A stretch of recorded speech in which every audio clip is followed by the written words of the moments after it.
Hello बच्चों, तो आज हम पढ़ेंगे आपके क्लास के रैशनल नंबर के चैप्टर का सबसे इम्पोर्टेंट पार्ट, उसकी प्रॉपर्टीज़। देखिए, आज हम पढ़ेंगे 4 प्रॉपर्टीज़ के बारे में: closure property, commutative property, associative property और डिस्ट्रीब्यूटिव प्रॉपर्टी। आज हम 4 प्रॉपर्टी के बारे में स्टडी करेंगे। तो देखिए, क्लोजर प्रॉपर्टी के बारे में पहले हम मान लेते हैं कि ए और बी हैं, वो दो रैशनल नंबर हैं। हमने लेट कर लिया कि ए और बी दो रैशनल नंबर हैं। तो पहला क्या कहता है कि a प्लस बी, अगर मैं a में b ऐड करूँगा तो मुझे रैशनल नंबर मिलेगा। चलिए मैं आपको एग्जांपल देके बताता हूँ कैसे। एग्जांपल है, जैसे मैं एक नंबर ले लेता हूँ 1/2 और एक ले लेता हूँ 1/3। अगर मैं दोनों को ऐड करूँगा 1/2 प्लस 1/3 को ऐड करूँगा तो क्या आएगा 5/6, जो एक खुद एक रैशनल नंबर है। तो हम ये कह सकते हैं कि अगर मैं a को b में ऐड करूँगा तो मुझे रैशनल नंबर मिलेगा। ऐसे ही अगर मैं a को b से माइनस करूँगा तो मुझे रैशनल नंबर मिलेगा। अब जैसे 1/2 को मैं -1/3 करूँगा तो 1/6 मिलेगा। p/q फॉर्म में है, p और q 0 नहीं है और दोनों इंटीजर हैं, तो मतलब a प्लस b करूँगा तो रैशनल नंबर मिलेगा। ध्यान देना, a माइनस b करूँगा तो रैशनल नंबर मिलेगा, a इंटू b करूँगा तो रैशनल नंबर मिलेगा। अगर मैं 1/2 को 1/3 से मल्टीप्लाई कर दूंगा तो क्या मिलेगा 1/6 मिलेगा, जो खुद एक रैशनल नंबर है। और अगर मैं a डिवाइड बाई b करूँगा तो रैशनल नंबर नहीं मिलेगा। कैसे? मतलब देखो, मैं आपको एक चीज़ बताता हूँ। जैसे a डिविजल बाय b को रैशनल नंबर नहीं मिलेगा, हमने बोल लिया, पर ये हर केस में नहीं है। ये सिर्फ एक केस में पॉसिबल हो सकता है। कौन से केस में? जहाँ पर अपना a एंड b 0 हो जाए। तो अगर मैं 0 को 0 से डिवाइड करूँगा तो क्या रैशनल नंबर मिल रहा है? नहीं मिल रहा है, ये तो कुछ टर्म ही नहीं बन रही। तो और बाकी सब केस में रैशनल नंबर मिलेगा a को b डिवाइड करके। पर अगर मैंने a और b को 0 ले लिया तो रैशनल नंबर नहीं मिलेगा। इसलिए ये डिवीज़न वाली प्रॉपर्टी को फॉलो नहीं करती। तो ध्यान रखना, ठीक है। तो क्लोजर प्रॉपर्टी में आपको क्या ध्यान रखना है? a प्लस बी किया तो रैशनल नंबर मिलेगा, a माइनस बी किया तो रैशनल नंबर मिलेगा, a इंटू बी किया तो रैशनल नंबर मिलेगा, पर a डिवाइड बाई b किया तो रैशनल नंबर नहीं मिलेगा। किस केस में? जब a और b 0 होंगे। अगर a और b 0 नहीं होंगे तो आपको रैशनल नंबर मिलेगा। तो ये थी क्लोजर प्रॉपर्टी। चलिए अब हम देखते हैं कम्यूटेटिव प्रॉपर्टी के बारे में। वही है, a और b दो रैशनल नंबर हैं, जहाँ पर a प्लस बी करूँगा तो b प्लस a के बराबर आएगा। बिल्कुल सही है। a में b जोड़ूँ या b में a जोड़ूँ, बात तो एक ही। अब जैसे मैं a को ले लेता हूँ 2 और b को ले लेता हूँ 5/2, ठीक है। तो देखना, 2 + 5/2 करूँगा या 5/2 + 2 करूँगा, बात तो एक ही आ रही ना। तो मतलब a plus B equal to B plus A है। ये एडिशन प्रॉपर्टी को फॉलो करती है। अब जैसे a माइनस बी माइनस ए नहीं हो सकता। क्यों नहीं हो सकता? मैं आपको बताऊँ, देखना। अब जैसे a मैंने 2 लिया था और b मैंने 5/2 लिया था, ठीक है। तो 2 - 5/2 और 5/2 - 2 ये क्या सेम होंगे? नहीं होंगे, क्योंकि जब 2 - 5/2 करूँगा मैं तो ये आएगा अपना -1/2, और 5/2 - 2 करूँगा तो 1/2। तो क्या 1/2 - 1/2 के बराबर होता? नहीं होता।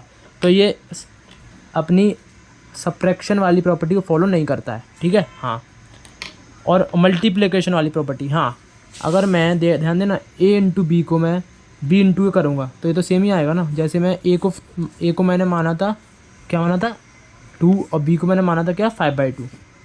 तो अगर मैं 2 × 5/2 करूँगा और 5/2 × 2 करूँगा तो 2 से 2 कट जाएगा।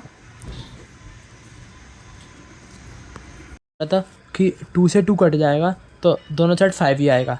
तो मतलब ये एडिशन वाली प्रॉपर्टी, मतलब ये सब मल्टीप्लिकेशन वाली प्रॉपर्टी को फॉलो करता है। अब डिवीज़न वाली प्रॉपर्टी, अब मैं ध्यान देना, 2 को मैं 5/2 से डिवाइड करूँगा तो क्या आएगा 4/5 आएगा।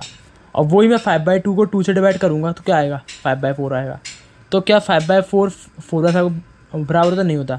तो ध्यान रखना, कम्यूटेटिव प्रॉपर्टी में एडिशन प्रॉपर्टी फॉलो होती है, सब्ट्रैक्शन प्रॉपर्टी फॉलो नहीं होती, मल्टीप्लिकेशन प्रॉपर्टी फॉलो होती है, और जो डिवाइड करने वाली प्रॉपर्टी होती है वो भी फॉलो नहीं होती।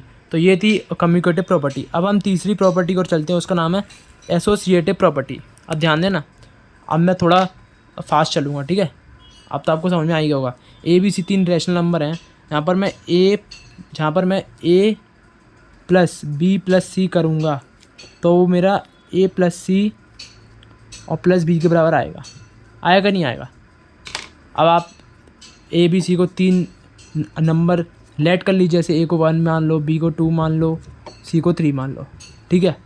अब जैसे मैं ए की जगह रखूँगा 1, बी की जगह रखूँगा 2 + 3, ठीक है। वहाँ मैं ए की जगह रखूँगा 1 और सी की जगह रखूँगा 3 और बी की जगह रखूँगा 2, तो आंसर तो सेम ही आएगा, आंसर तो दोनों का 6 आएगा। तो मैं आपसे ये कह रहा हूँ a + b + c करो या a + c b करो तो आंसर तो सेम ही आएगा। तो मतलब ये एसोसिएटिव प्रॉपर्टी को एडिशन वाला रूल फॉलो करता है, पर हाँ मल्टीप्लिकेशन वाली प्रॉपर्टी को ये फॉलो नहीं करता। मैं आपको एग्जांपल देता हूँ, जैसे मैं आपको एग्जांपल दे रहा हूँ, जैसे a तो हमने मान लिया था 1 और b हमने क्या माना था 2 और c माना था 3। तो अब हम पुट करके देखते हैं ये प्रॉपर्टी मतलब वेरीफाई होती है नहीं। a 1 रख दिया, माइनस b 2 था और c 3 था, तो ये -1 हो जाएगा, ठीक है। अब a कितना था 1, ये -2 हो जाएगा, और b कितना था 1, तो -1। तो क्या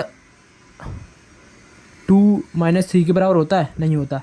तो मतलब ये सब्ट्रैक्शन वाली प्रॉपर्टी को फॉलो नहीं करता, पर हाँ मल्टीप्लिकेशन वाली प्रॉपर्टी को फॉलो करता है, क्योंकि अगर मैं a × b करूँगा × c तो आएगा कुछ आएगा। जैसे अपन लोग करेंगे a × b 2 आएगा, × c करेंगे तो 6 आएगा। वहीं अगर मैं a × c करूँगा, a × c करूँगा तो 3 आएगा, और 3 को × में 2 में करूँगा तो 6 आएगा। तो मतलब ये अपनी मल्टीप्लिकेशन वाली प्रॉपर्टी को फॉलो करता है। चौथी प्रॉपर्टी डिवाइड वाली करने वाली प्रॉपर्टी, अगर मैं a को डिवाइड करूँगा b डिविजिबल बाय c, वो बराबर नहीं आएगा जब मैं a को c से डिवाइड करूँगा फिर उसको b से डिवाइड करूँगा। जैसे मैं आपको बताता हूँ, जैसे मैं b को c से डिवाइड करता हूँ तो 2/3 आएगा, फिर मैं उसको डिवाइड करता हूँ किससे, a से, तो a से डिवाइड करूँगा 2/3 को तो क्या आएगा 3/2। वहीं अगर मैं a को c से डिवाइड करता हूँ, ध्यान रखना, a को c से डिवाइड करता हूँ फिर उसको b से डिवाइड करता हूँ, a को c से करूँगा तो 1/3 आएगा, फिर उसको मैं b से डिवाइड करूँगा तो 1/3 में 2 करूँगा तो ये तो 2/3 आ रहा है कि नहीं आ रहा? 2/3 आ रहा है कि नहीं आ रहा? आ रहा है ना। तो मैं आपसे ये कह रहा था कि a को जब मैं b डिविजिबल बाय c के आंसर से डिवाइड करूँगा तो आंसर सेम नहीं आएगा जब मैं a को c से डिवाइड करूँगा फिर जो उसका आंसर आएगा उसको b से डिवाइड करूँगा, तो ये आंसर सेम नहीं आएगा। तो ये डिवीज़न वाली प्रॉपर्टी को फॉलो नहीं करता। तो एसोसिएटिव प्रॉपर्टी सिर्फ एडिशन वाली प्रॉपर्टी को फॉलो करती है और मल्टीप्लिकेशन वाली प्रॉपर्टी को फॉलो करती है, ये अपनी डिवीज़न वाली और सब्ट्रैक्शन वाली प्रॉपर्टी को फॉलो नहीं करती। तो मैं आपको बोलता हूँ एडिशन वाली को फॉलो करती है, इसको फॉलो नहीं करती, इसको करती है, इसको नहीं करती फॉलो। तो यहाँ पे ध्यान रखना। मैं आपको इसके नोट्स PDF की तौर पे दे दूँगा तो आप देख सकते हैं। अब डिस्ट्रीब्यूटिव प्रॉपर्टी, अब देखिए a × b करूँगा प्लस c करूँगा तो a b प्लस ac के बराबर आएगा। क्यों? a को × b से करूँगा, फिर क्या करूँगा ऐड करूँगा, फिर a को × c से करूँगा तो ये तो सेम ही आएगा ना। तो हाँ डिस्ट्रीब्यूटिव प्रॉपर्टी में a × b + c ab + ac के बराबर होता है, और a × b - c ab - ac के बराबर होता है। तो अब ये ध्यान रखना। तो ये थी हमारी 4 प्रॉपर्टी, और मैं आपको इसके नोट्स पहुंचा दूंगा। अभी आपकी 2 इंपॉर्टेंट कॉन्सेप्ट्स और रह गए हैं, एडिटिव इन्वर्स और मल्टीप्लिकेटिव इन्वर्स, वो हम अगली वीडियो में देखेंगे, और इसके नोट्स आपको PDF में मिल जाएंगे जब ये चैप्टर पूरी तरह से ख़त्म हो जाएगा, और इसके NCERT के क्वेश्चन भी मैं आपको करवाऊँगा। तब तक के लिए थैंक यू।